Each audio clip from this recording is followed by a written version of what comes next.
ನೋಡಿ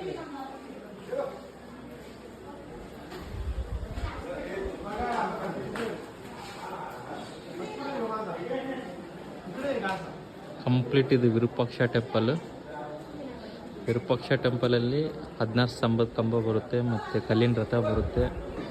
ಇಲ್ಲಿ ನೀವು ನೋಡ್ತಿರೋದು ಕಲ್ಲಿನ ರಥ. ಎಷ್ಟು ಜನ ರಶ್ ಇದ್ದಾರೆ ನೋಡ್ರಿ, ಎಲ್ಲ ಫಾರಿನರ್ಸು, ಲೋಕಲ್ಸು, ಬೇರೆ ಬೇರೆ ಸ್ಟೇಟಿಂದೆಲ್ಲ ಬಂದಿದ್ದಾರೆ. ಹಂಪಿಯಲ್ಲಿ ಮೇನ್ ನೋಡಬೇಕಾದ ಪ್ಲೇಸ್ ಬಂದು ವಿರೂಪಾಕ್ಷ ಟೆಂಪಲ್ ಒಂದು, ವಿಠಲ ಟೆಂಪಲ್ ಒಂದು, ಅಂಜನಾದ್ರಿ ಬೆಟ್ಟ ಒಂದು.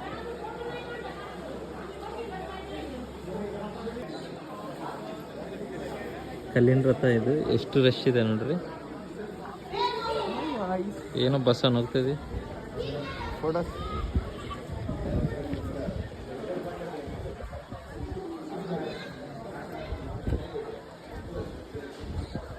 ಕಂಪ್ಲೀಟ್ ವಿಠಲ ಟೆಂಪಲ್ ನಿಮಗೆ ಬರುತ್ತೆ ನೋಡ್ರಿ. ಸ್ಟಾರ್ಟಿಂಗ್ ಕಲ್ಲಿನ ರಥ, ಅದರ ಅಪೋಸಿಟೇ 16 ಸ್ತಂಭದ್ದು.